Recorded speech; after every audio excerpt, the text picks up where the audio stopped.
Seorang anak berusia 9 tahun jatuh dan mengalami patah gigi depan. Anak tersebut tidak pergi ke dokter gigi, dan gigi tersebut dibiarkan sampai akhirnya berubah warna. Karena anak mulai malu dengan bentuk dan warna dari giginya, akhirnya orang tuanya memutuskan untuk membawa anak ke dokter gigi.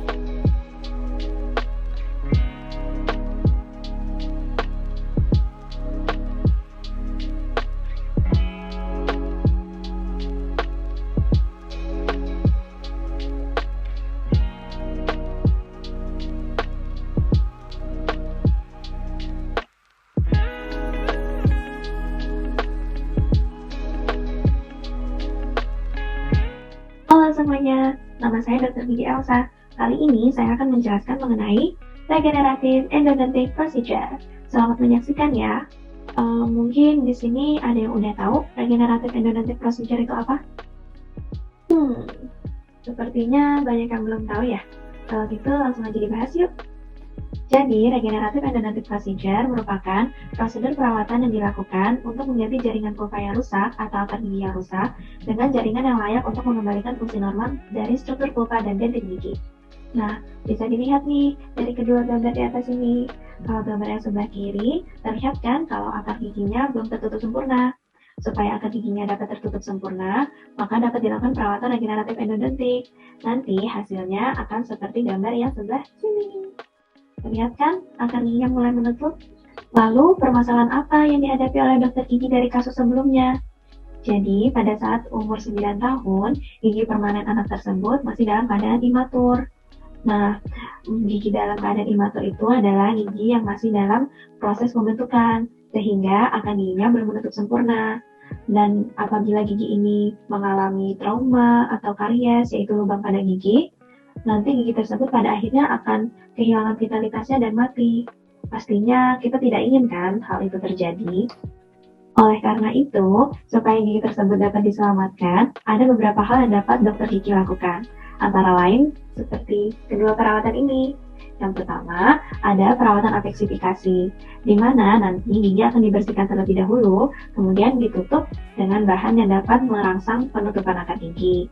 Memang benar, perawatan apeksifikasi ini dapat membuat akar gigi berkembang, tetapi vitalitas giginya tidak dapat terselamatkan. Lalu juga ada perawatan pencabutan gigi, dan kemudian menggantinya dengan gigi tiruan. Ada satu lagi nih pilihan perawatannya, tetapi penjelasannya akan dilanjutkan oleh teman sejawat saya ya, namanya Dr. Gigi Alda. Silakan Dr. Alda. Terima kasih Dr. Gigi Elsa. Halo, perkenalkan nama saya Dr. Gigi Alda. Di sini saya mau melanjutkan menjelaskan mengenai materi yang tadi telah disampaikan oleh teman saya Dr. Gigi Elsa. Menjawab pertanyaan dari Dr. Gigi Elsa, ada nggak sih dok solusi terbaru yang bisa dilakukan untuk menangani masalah pasien seperti di skenario yang tadi telah disebutkan? Tenang aja, karena sekarang ini sudah ada perawatan lain yang dapat dilakukan untuk menyelamatkan gigi, tetapi tetap mempertahankan vitalitas dari gigi tersebut agar gigi tetap dapat berkembang. Perawatan yang bisa dilakukan adalah REP atau Regenerative Endodontic Procedure. Pada dasarnya, REP akan membuat suatu sel dalam gigi bertahan dan berkembang menjadi sel-sel yang dibutuhkan untuk mengembalikan fungsi normal jaringan akar gigi sehingga vitalitas gigi akan tetap terjaga. Lalu, bagaimana sih dok tahapan perawatan dari REP ini? Perawatan REP ini dilakukan dalam beberapa kali pertemuan. Di pertemuan pertama, gigi akan diisolasi dan juga dianestesi. Hal ini bertujuan agar pasien tidak merasakan sakit saat perawatan dilakukan. Kemudian, gigi akan dibur atau dipreparasi untuk membuat akses ke dalam saluran akar gigi dan akan dilakukan disinfeksi dengan mengalirkan bahan kimiawi pada saluran akar gigi. Lalu akan diaplikasikan medikamen selama 2-4 minggu. Hal ini bertujuan untuk menghilangkan bakteri-bakteri yang dapat menginfeksi saluran akar gigi. Lalu, gigi akan ditumpat atau ditambal secara sementara dan pasien dapat pulang. Pasien diinstruksikan untuk datang kembali untuk melanjutkan perawatan setelah 3-4 minggu. Di pertemuan kedua, gigi pasien akan diperiksa untuk melihat apakah ada tanda-tanda infeksi. Jika tidak ada tanda-tanda infeksi, maka perawatan bisa dilanjutkan. Lalu gigi akan diisolasi dan dianestesi kembali agar pasien tidak merasakan sakit, dan tumbatan sementara akan dibuka dan bahan medikamen akan dikeluarkan. Lalu akan dilakukan induksi perdarahan dengan jarum yang bertujuan untuk agar terjadi revaskularisasi dan akumulasi faktor pertumbuhan serta sel-sel yang di sini akan disebut dengan sel punca yang belum berkembang menjadi suatu sel khusus. Kemudian, perdarahan akan ditutup dengan jaringan dan bahan khusus untuk membantu proses regenerasi. Terakhir, akan dilakukan penutupan dengan tumpatan atau tambalan pada gigi secara permanen untuk mencegah terjadinya infeksi ulang. Pasien lalu diinstruksikan untuk kontrol setelah 12-18 bulan pasca perawatan untuk melihat perkembangan dari giginya. Bahan irigasi apa saja sih dok yang bisa dilakukan dalam perawatan REP ini? Jadi, irigasi saluran akar merupakan tindakan memasukkan cairan tertentu yang bertujuan untuk membersihkan saluran akar dari dentin dan juga jaringan nekrotik tertentu. Pada perawatan REP, bahan kimiawi berupa irigan merupakan salah satu faktor kunci keberhasilan perawatan yang dapat membantu terjadinya perlekatan, proliferasi, dan juga diferensiasi dari sel punca. Beberapa bahan irigasi yang dapat dipakai dalam perawatan REP diantaranya adalah yang pertama, chlorhexidin digluconat atau CHX.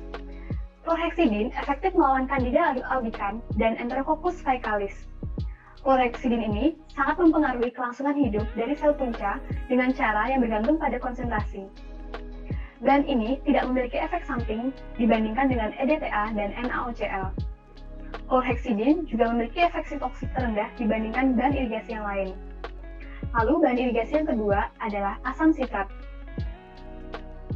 Bahan asam sitrat sama efektifnya dengan EDTA dalam menghilangkan komponen anorganik dari smear layer dan dekalsifikasi dentin. Asam sitrat efisien untuk melepaskan faktor pertumbuhan dengan biokompatibilitas lebih tinggi. Asam sitrat juga memiliki efek tinggi yang signifikan pada migrasi sel induk, perlekatan, dan kelangsungan hidup. Bahan irigasi yang ketiga adalah sodium hipochlorite atau NaOCl. NaOCl merupakan bahan irigan yang paling banyak digunakan karena sifat antibakterialnya dan penghilangan debris organik.